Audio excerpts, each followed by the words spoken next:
Good morning students. As we have discussed in my previous class, I have explained you about the fifth identity and the sixth identity, that is a plus b whole cube and a minus b whole cube.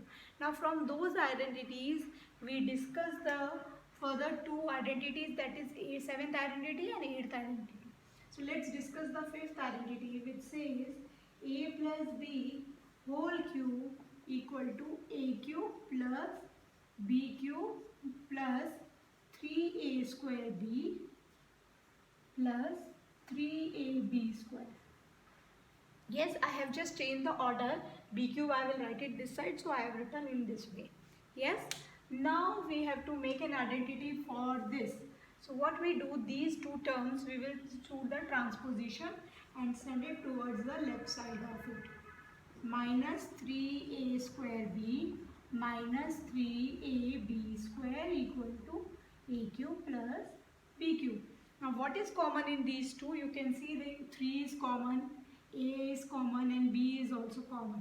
So we will write this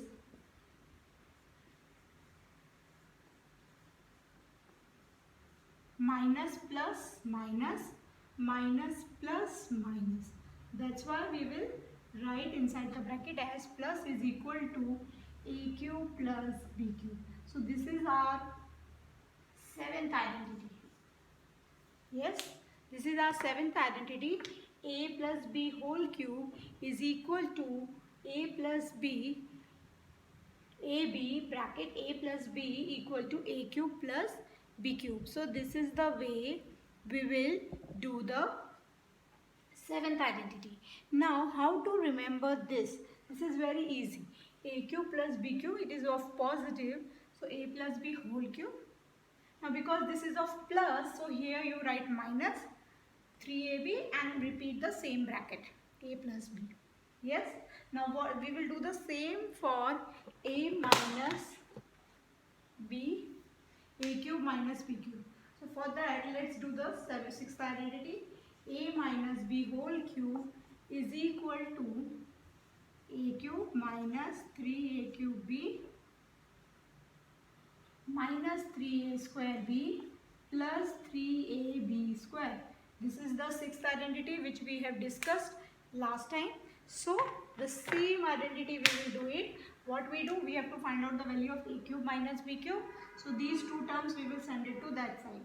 So a minus b whole cube minus 3a square b will become plus 3a square b and plus 3ab square become minus 3ab square.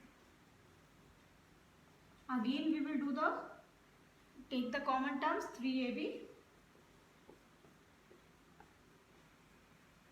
Now in this case both are negative, so I have taken minus as common.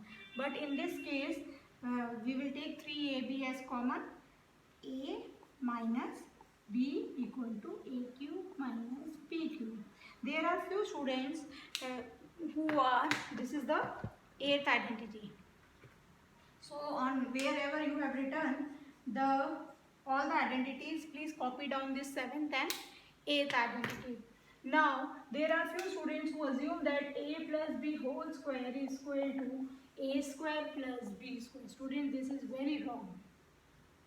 Similarly, if we talk about a plus b whole cube is not equal to a cube plus b cube.